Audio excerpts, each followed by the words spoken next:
Ya Tuhan Yesus, haleluya, yang Bapa yang bertahta dalam kerajaan sorga. Terima kasih banyak Tuhan atas berkat dan penyertaan-Mu sehingga kami dapat berkumpul dengan sehat dan kuat Tuhan. Pada hari ini kami mau mendengar firman-Mu. Kiranya pakailah mulut bibir hamba-Mu sehingga Tuhan apa yang keluar dari mulut bibir hamba-Mu itu semua berasal daripada Engkau. Kebijaksanaan, hikmat, dan roh yang daripada-Mu menampingi hamba-Mu dalam memberitakan firman sehingga siapapun yang dapat mendengar dapat diberkati, siapapun yang dapat mendengar dapat mempercayai, siapapun yang dapat mendengar Tuhan dapat diteguhkan oleh firman-Mu. Berkatilah setiap yang mendengar firman-Mu, kiranya dalam setiap kehidupan mereka diberkati. Demikianlah doa pada hari ini, dan hamba siap untuk mendengarkan firman-Mu. Dalam nama Tuhan Yesus kami semua berdoa. Haleluya, puji Tuhan. Amin. Amin. Shalom. Shalom. Puji nama Tuhan, saya sangat bersuka cita hari ini karena kita dapat berkumpul lagi, dapat kembali lagi dalam doa roti rapor hidup. Dan pada hari ini saya mau memberitakan firman Tuhan yang akan dibuka di dalam Kisah Para Rasul 3 ayatnya yang ketiga sampai ayat yang kedua sampai ayatnya yang ke-6. Sekali lagi, Kisah Para Rasul 3 ayat yang kedua sampai ayat yang ke-6. Jika sudah dapat, mari kita sama-sama katakan amin. Amin. Puji Tuhan, saya akan membaca ayatnya yang genap dan saudara sekalian akan membaca ayatnya yang ganjil. Di situ ada seorang laki-laki yang lumpuh sejak lahirnya sehingga ia harus diusung. Tiap-tiap hari orang itu diletakkan dekat pintu gerbang bait Allah yang bernama Gerbang Indah untuk meminta sedekah kepada orang yang masuk ke dalam bait Allah. Ketika orang itu melihat bahwa Petrus dan Yohanes hendak masuk ke bait Allah, ia meminta sedekah. Mereka menatap dia dan Petrus berkata, "Lihatlah kepada kami." Lalu orang itu menatap mereka dengan harapan akan mendapat sesuatu dari mereka. Tetapi Petrus berkata, "Emas dan perak tidak ada padaku, tetapi apa yang kupunyai kuberikan kepadamu. Demi nama Yesus Kristus orang Nazaret itu, berjalanlah." Jadi demikian firman Tuhan pada hari ini. Ketika kita akan membaca ayat seterusnya, seorang yang lumpuh sejak 40 tahun lamanya menjadi berjalan. Ketika Petrus mengatakan, "Demi nama Yesus Kristus orang Nazaret itu, berjalanlah." Jadi yang mau saya katakan dalam khotbah ini, yang mau saya sampaikan dalam khotbah ini, bagaimana perubahan karakter seorang Petrus. Bagaimana seorang Petrus menjadi murid Tuhan Yesus yang paling hebat waktu itu ya, yang paling mengikuti jejak Kristus, yang paling sangat berani dalam memberitakan firman Tuhan, yang paling sangatlah mujizat-mujizatnya bikin semua orang terpukau. Jadi bagaimana perubahan seorang karakter seorang Petrus dari seorang penyangkal. Bayangkan, dia menyangkal Tuhan Yesus menjadi seorang yang pemberani memberitakan firman Tuhan, bahkan rela mati untuk memberitakan firman Tuhan. Jadi di sini dibilang ketika di ayat ketiga, ketika orang itu melihat bahwa Petrus dan Yohanes hendak masuk ke bait Allah, ia meminta sedekah. Dan ketika Petrus menatap orang itu, Petrus bilang begini, tetapi Petrus berkata, "Emas dan perak tidak ada padaku." Jadi ketika orang itu meminta sedekah, dia hanya meminta sedekah yang hanya sedikit saja, secuil. Kalau mau pikir sedekah bagaimana sih kalau kita mau kasih orang kepada orang yang minta-minta, kepada orang yang minta-minta di pinggir jalan, minta-minta di mana? Di toko-toko, yang meminta-minta di orang-orang yang kasihan. Palingan kita pasti mau kasih hanya 5.000, 10.000. Itulah yang mereka harapkan dari Petrus dan Yohanes, hanya 5.000, 10.000. Tetapi apa yang Petrus berikan, apa yang Tuhan Yesus berikan melalui Petrus, melalui iman Petrus. Petrus bilang, "Emas dan perak tidak ada yang padaku, tetapi apa yang kupunyai." Di sini bilang, "Tetapi apa yang kupunyai ku berikan kepadamu." Dan apa yang Petrus punyai itu, imannya itu lebih berharga dari emas dan perak. Tidak bisa dibayar dengan harga apapun, dan melebihi apa yang diharapkan oleh seorang pengemis itu, oleh seorang yang meminta sedekah, oleh seorang yang lumpuh. Dia mengalami kesembuhan 40 tahun lamanya. Dia hanya duduk, diam, tidak bisa berbuat apa-apa. Tetapi apa dengan iman Petrus? Dengan kuasa darah Yesus, ketika Petrus memberitakan iman kepada orang lumpuh itu, maka orang lumpuh itu dapat berjalan melebihi sedekah yang diharapkannya dari Petrus. Jadi kenapa Petrus bisa sampai ke tahap dia bisa memiliki iman yang begitu luar biasa? Mari kita buka di dalam Yohanes 21 ayat 15 sampai dengan ayat yang ke-19. Yohanes 21 ayat 15 sampai ke-19. Di situ diberi judul Gembalakanlah domba-dombaku. Sesudah sarapan, Yesus berkata kepada Simon Petrus, "Simon, anak Yohanes, apakah engkau mengasihi aku lebih daripada mereka ini?" Jawab Petrus kepadanya, "Benar Tuhan, engkau tahu bahwa aku mengasihi engkau." Kata Yesus kepadanya, "Gembalakanlah domba-dombaku." Dan ayat selanjutnya Tuhan bilang begini, kata Yesus pula untuk kedua kalinya, "Simon, anak Yohanes, apakah engkau mengasihi aku?"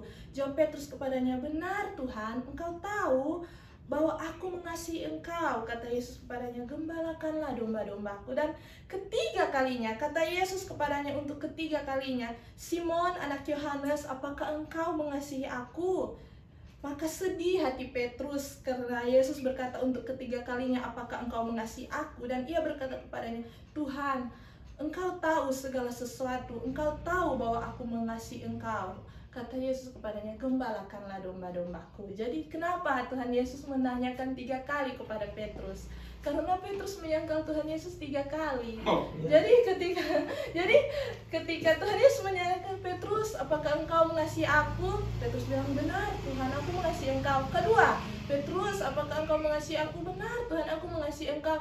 Dan ketiga kali Tuhan Yesus mau tanya, maka Petrus berhati sedih karena Tuhan bilang, "Kenapa ini ya Tuhan tanya-tanya ini terus?" Dan apa Petrus jawab? Petrus langsung jawab begini, "Tuhan, engkau tahu segala sesuatu. Engkau tahu bahwa aku mengasihi engkau." Jadi bagaimana Petrus itu terkonek hatinya dengan Tuhan. Walaupun pada saat itu Petrus melakukan penyangkalan kepada Tuhan Yesus mengerti, Tuhan Yesus paham keadaan Petrus itu kenapa sampai dia bisa melakukan penyangkalan akan Tuhan Yesus. Karena di saat Tuhan Yesus melakukan peringatan kepada Petrus yang ada di dalam, mari kita buka di dalam Markus 14. Di situ Tuhan Yesus sudah memperingatkan kepada Petrus. Markus 14 ayatnya yang ke 26 sampai ke 31. Nah, di ayatnya yang ke 26, Petrus akan menyangkal Yesus. Sesudah mereka menyanyikan nyanyian pujian, pergilah mereka ke Bukit Zaitun. Lalu Yesus berkata kepada mereka, "Kamu semua akan tergoncang imanmu, sebab ada tertulis, aku akan memukul gembala dan domba-domba itu akan tercerai-berai. Akan tetapi sesudah aku bangkit, aku akan mendahului kamu ke Galilea." Kata Petrus kepadanya, "Biarpun mereka semua tergoncang imannya, aku tidak." Lalu kata Yesus kepadanya, "Aku berkata kepadamu, sesungguhnya pada hari ini, malam ini juga, sebelum ayam berkokok 2 kali, engkau telah menyangkal aku 3 kali. Tetapi dengan lebih bersungguh-sungguh Petrus berkata, sekalipun aku harus mati bersama-sama engkau, aku takkan menyangkal engkau." Jadi ketika mendengar iman Petrus ini, dia bilang, "Oh nyanda Tuhan, kita tidak bakal menyangkal Pak Tuhan." Tuhan bilang gini, ketika orang iman tergoncang, akan tetapi mereka akan memukul gembala dan domba-domba akan tercerai-berai. Petrus selalu bilang, biarpun mereka semua tergoncang, imanku aku tidak. Jadi betapa angkuhnya imannya Petrus ini, betapa percaya dirinya dia ketika dia tahu bahwa imannya sangat teguh kepada Tuhan. Tapi Tuhan bilang begini, "Aku berkata kepadamu, sesungguhnya pada hari ini, malam ini juga, sebelum ayam berkokok 2 kali, engkau telah menyangkal aku." Tapi Petrus tetap teguh, dia bilang ini. Tetapi dengan lebih bersungguh-sungguh, bayangkan, dengan lebih bersungguh-sungguh, dia bilang, Petrus bilang, "Sekalipun aku harus mati bersama-sama engkau, aku takkan menyangkal engkau." Tapi apa yang kita lihat? Hanya seorang hamba yang sedang memasak makanan di dapur, datanya begini Pak Petrus, "Orang ini turut bersama dengan Yesus di Galilea." Apa dia bilang? "Oh tidak, saya tidak kenal." Baru dia pergi lagi, di sana ada orang-orang, "Oh orang ini, oh tidak, saya tidak kenal dan tidak tahu ini siapa." dan iman kemana iman yang dikatakan Petrus itu pada saat dia bilang, oh sekalipun semua orang pergi meninggalkan imanku tetap teguh, oh sekalipun semua orang ini imanku tetap teguh. Kemana iman Petrus itu? Dan ternyata iman Petrus itu ada. Apa yang diperkatakan Petrus itu ada pada saat Tuhan Yesus dibangkitkan. Jadi perubahan karakter Petrus. Jadi ketika Petrus menyangkal Tuhan Yesus, itu hanyalah sebuah keadaan manusiawi yang memang betul-betul sangat-sangat ya. Bagaimana jika kita diperhadapkan dalam situasi Petrus ketika kita melihat seorang guru, seorang rabi yang kita agung-agungkan, yang kita tahu dia adalah sangat kuat, sangat hebat, sangat luar biasa, itu diolok-olokkan, diludah-ludahi, dipukul, dicambuk. Secara manusiawi dia tergoncang. Tuhan bilang iman kalian akan tergoncang, dan itulah yang dialami Petrus, dan Tuhan mengerti itu.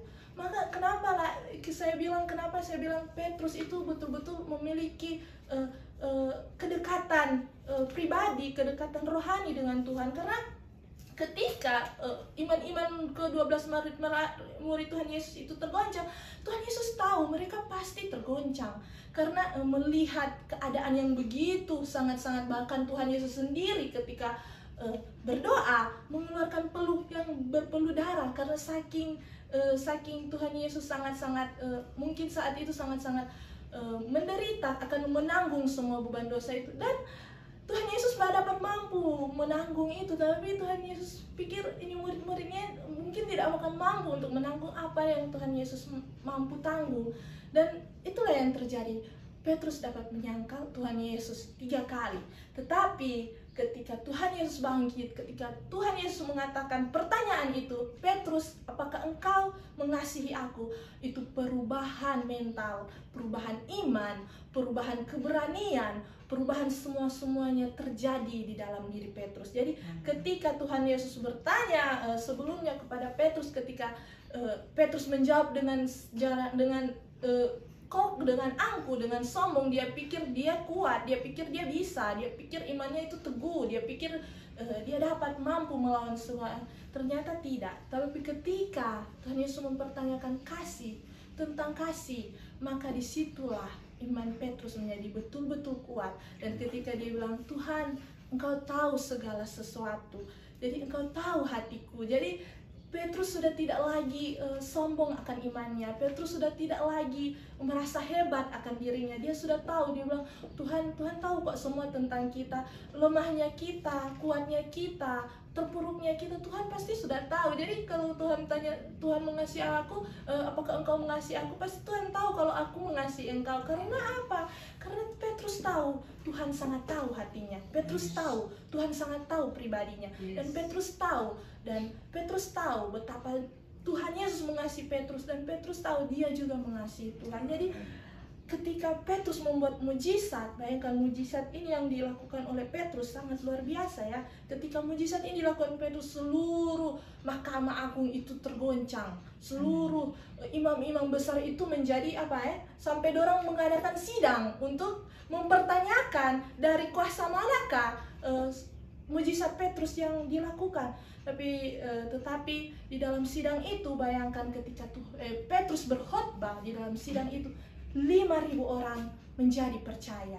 Bayangkan ketika dia takut untuk bersaksi kepada seorang hamba yang memasak sayur, yang memasak makanan di seorang hamba biasa, dan dia berani berkhotbah di depan imam-imam besar, di depan sidang Jumat yang memang betul-betul sangat-sangatlah, kalau di sini di depan Mahkamah Agung. Ketika Petrus diperhadapkan di sidang, di situ Petrus diperhadapkan dengan kesalahan, dia dapat berkhotbah, dia dapat membela imannya di depan semua imam-imam besar, di depan Mahkamah Agung. Dan ketika dia melakukan itu, 5.000 orang menjadi percaya.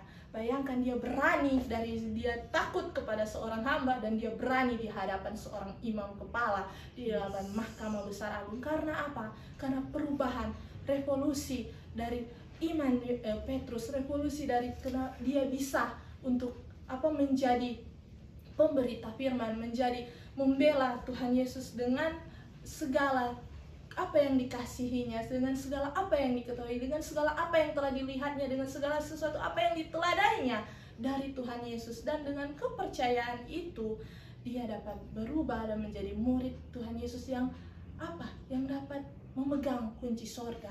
Jadi itulah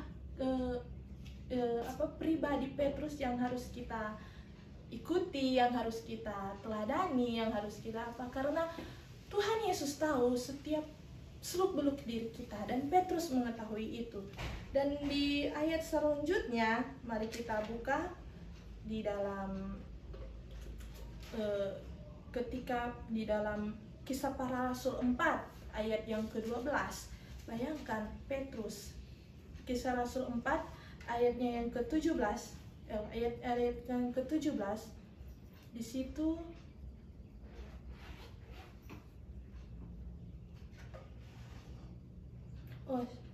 Kisah Para Rasul 5 maksudnya ya, ayat yang ke-15 sampai yang ke-16. Kisah Para Rasul 5 ayat yang ke-15 sampai yang ke-16. Di situ dibilang tanda-tanda dan mujizat. Bahkan mereka membawa orang-orang sakit keluar ke jalan raya dan membaringkannya di atas balai-balai dan tilam, supaya apabila Petrus lewat, setidak-tidaknya bayangannya mengenai salah satu dari mereka. Dan juga orang banyak dari kota-kota di sekitar Yerusalem datang berduyun-duyun serta membawa orang-orang sakit dan orang-orang yang diganggu roh-roh jahat, dan mereka semua disembuhkan. Bayangkan ya, mujizat Petrus, bayangannya saja orang jadi sembuh. Ya cuma lewat orang sembuh. Melebihi Tuhan Yesus. Tuhan Yesus harus menjamah orang-orang itu, harus pakai ludah, baru ditaruh di mata, baru mendekat orang itu, baru kalau yang perempuan pendarahan, asal ku jamah jubahnya aku pasti sembuh. Dan Petrus hanya bayangan hanya dia lewat tuh orang-orang itu semua sembuh, orang-orang yang dilewati oleh Petrus. Bayangkan kuasa yang diberikan Tuhan untuk Petrus. Dan kuasa itu tidak bisa terjadi kalau iman Petrus tidak terkonek dengan Tuhan. Jadi betapa kuatnya, betapa teguhnya iman Petrus itu. Jadi sesuai dengan apa yang dia katakan. Sekalipun mereka mati, imanku tidak akan goncang. Walaupun pada saat itu memang betul, walaupun pada saat itu saat Petrus mengatakan itu di dalam hal kesombongannya, di dalam keangkuhannya ketika dia merasa hebat. Tetapi Tuhan Yesus tahu iman yang dimiliki Petrus itu iman yang kokoh, iman yang luar biasa. Tetapi Tuhan Yesus membalutnya dengan kerendahan hati. Dan ketika Tuhan Yesus memberi contoh, memberi teladan dengan kerendahan hati, dia mulai berubah. Dan iman yang kokoh itu menjadi iman yang penuh dengan karunia dan Roh Kudus yang menaungi Petrus, sehingga walaupun dia memberikan mujizat yang besar, dia tidak menjadi angkuh, tidak menjadi sombong. Karena apa? Dia tahu itu semua berasal daripada Tuhan, bukan dari dia. Karena dia tahu itu semua dari Tuhan Yesus yang telah bangkit. Dan jadi betapa luar biasa ya ketika seorang yang melakukan penyangkalan kepada Tuhan Yesus menjadi seorang yang memberikan mujizat yang sangat-sangat begitu hebat pada masa itu. Bayangannya saja itu bisa membuat orang sembuh. Dan di Kisah Para Rasul 4 ayat 17 di situ dibilang, tetapi supaya hal itu jangan makin luas tersiar di antara orang banyak, baiklah kita mengancam dan melarang mereka supaya mereka jangan berbicara lagi dengan siapapun dalam nama itu. Jadi di dalam Petrus selalu memberitakan dalam nama Yesus, kuasa nama Yesus, kuasa darah Yesus. Dan setelah keduanya disuruh masuk, mereka diperintahkan supaya sama sekali jangan berbicara atau mengajar lagi dalam nama Yesus. Ini waktu Petrus dan Yohanes di hadapan mahkamah agama, di depan mahkamah paling tinggi pada zaman itu. Tetapi Petrus dan Yohanes menjawab mereka, silahkan kamu putuskan sendiri manakah yang benar di hadapan Allah, taat kepada kamu atau taat kepada Allah. Sebab tidak mungkin bagi kami, ini lihat ya kata Petrus di dalam Kisah Rasul 4 ayat 20, sebab tidak mungkin bagi kami untuk tidak berkata tentang apa yang telah kami lihat dan yang telah kami dengar. Jadi Petrus semua tuh 3,5 tahun Tuhan Yesus bersama-sama dengan 12 muridnya, itu betul-betul Petrus mentransfer semua apa yang Tuhan Yesus ajarkan. Jadi segala sesuatu yang Tuhan Yesus ajarkan itu memang betul-betul masuk dalam hatinya Petrus, masuk dalam pikirannya Petrus, masuk dalam jiwanya Petrus, sehingga dia bisa melakukan hukum yang Tuhan bilang, hukum terutama adalah kasihilah Allahmu dengan segenap hatimu dan dengan segenap jiwamu dan dengan segenap akal budimu. Dan itulah yang dilakukan Petrus. Dia mengasihi Allah dengan segenap hati, dengan segenap jiwa dan dengan segenap akal budinya, sehingga dia bisa menjadi rasul yang betul-betul dipakai Tuhan luar biasa. Karena dia mengenal, karena dia hidup bersama dengan Tuhan Yesus, dia mengenal pribadi Tuhan Yesus, dan Tuhan Yesus mengenal pribadi Petrus. Jadi keberaniannya, kekuatannya itulah yang membuat Petrus menjadi seorang hamba yang kuat. Dan kita akan buka di dalam ayat terakhir, ayat penutup di dalam kisah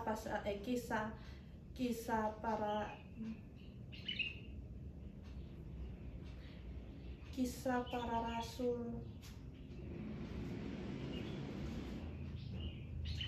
5 ya, ayat 41.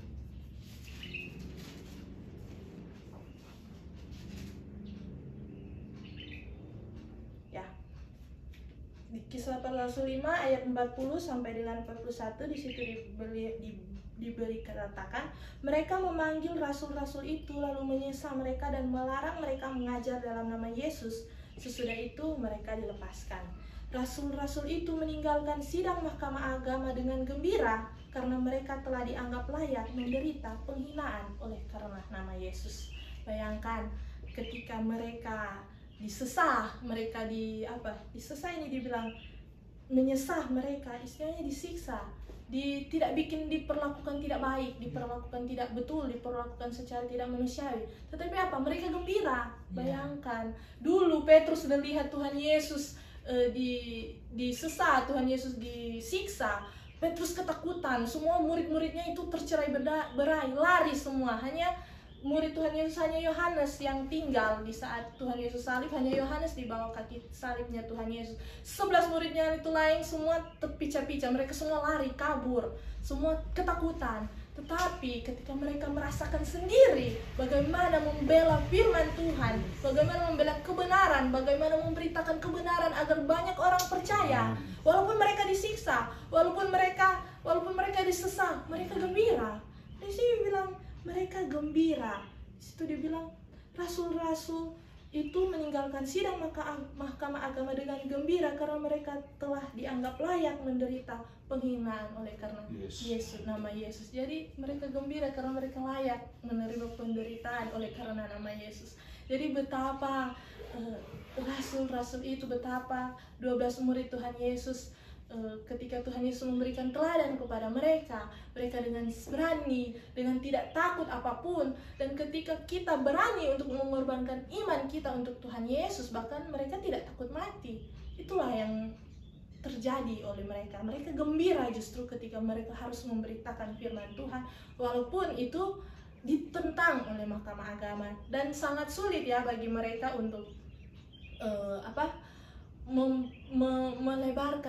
memberitakan jalan firman Tuhan di saat banyak-banyak halangan yang terjadi dalam kehidupan mereka, banyak-banyak pertentangan yang terjadi dalam kehidupan mereka. Dan itu terjadi dalam kaum mereka sendiri, kaum orang Yahudi, di mana Tuhan Yesus sendiri turun di dalam kaum itu, tetapi justru kaum itu tidak bisa menerima Tuhan Yesus sebagai juru selamat, sebagai Mesias, sebagai Kristus. Tetapi dengan jalan murid-murid ini, semua firman Tuhan, semua perkataan Tuhan Yesus, semua Injil dapat sampai kepada kita.